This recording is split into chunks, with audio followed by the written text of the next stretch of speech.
ఈ టెంపుల్ని చూస్తే ఒకే క్వశ్చన్ మైండ్లోకి వస్తుంది, ఇది నిజమేనా, అసలు ఇది ఎలా సాధ్యం అని. అదే తమిళనాడులో ఉన్న బృహదేశ్వర టెంపుల్. ఈ టెంపుల్ని 11th సెంచరీలో the great Chola king Rajaraja Chola one lord శివకి ట్రిబ్యూట్ గా కట్టారు. టెంపుల్ లో బిగ్గెస్ట్ మిస్టరీ ఏంటంటే గోపురం పైన ఉన్న మాసివ్ స్టోన్ డోమ్. ఇది 80 tons వెయిట్ ఉంటుంది. మరి 1000 years క్రితం క్రేన్స్ అండ్ మోడర్న్ టెక్నాలజీ లేకుండా ఈ హెవీ స్టోన్ ని అక్కడ ఎలా పెట్టారు?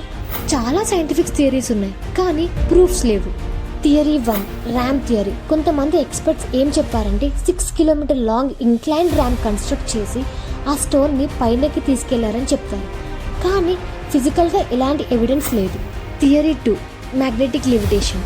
టెంపుల్స్లో యూజ్ చేసిన స్పెషల్ గ్రానైట్ స్టోన్లో మ్యాగ్నెటిక్ ప్రాపర్టీస్ ఉంటాయి అని కొన్ని రీసెర్చెస్ చెప్తున్నారు, కానీ ఏన్షియంట్ ఆర్కిటెక్ట్ వాళ్ళకి మ్యాగ్నెటిక్ లివిటేషన్ గురించి ఎలా తెలుసు? సన్లైట్ వల్ల టెంపుల్ యొక్క నీడ గ్రౌండ్ మీద పడటం నార్మల్, కానీ బృహదేశ్వర టెంపుల్లో ఆఫ్టర్నూన్ టైంలో శిఖరం యొక్క నీడ భూమిపైన కనిపించదు. ఇది ఒక ఆప్టికల్ ఇల్యూషన్. స్ట్రక్చర్లో ప్రిసైజ్ యాంగిల్స్, లైట్ రిఫ్లెక్షన్ వల్ల షాడోస్ బ్రేక్ అయ్యి కనిపించకపోవడం జరుగుతుంది.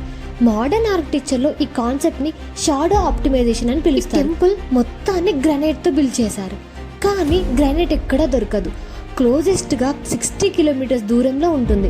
ఈ గ్రానైట్ స్టోన్ని అక్కడికి ఎలా ట్రాన్స్పోర్ట్ చేశారు? ఈ టెంపుల్ని సిమెంట్తో కట్టలేదు, ఇంటర్లాకింగ్ స్టోన్ సిస్టమ్ ద్వారా.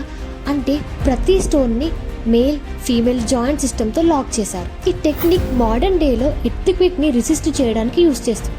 టెంపుల్స్లో కొన్ని పిల్లర్స్ని ట్యాప్ చేస్తే మ్యూజికల్ సౌండ్స్ ఎమిట్ చేస్తాయి, డిఫరెంట్ ఫ్రీక్వెన్సీస్ అండ్ టోన్స్ వస్తాయి. మరి ఈ పిల్లర్స్లో సీక్రెట్ ఏంటి? సౌండ్ వేవ్స్ అండ్ వైబ్రేషన్స్కి సంబంధం ఉందా? ఈ టెంపుల్లో 20 ton సింగిల్ గ్రానైట్ బ్లాక్తో చేసిన ఒక నంది ఉంటుంది. ఇల్యూషన్ వల్ల వెయిట్లెస్ లాగా కనిపిస్తుందంట. ఇదొక ఆప్టికల్ ట్రిక్కా? టెంపుల్స్లో టన్నెల్స్ ఉన్నాయని అంటారు.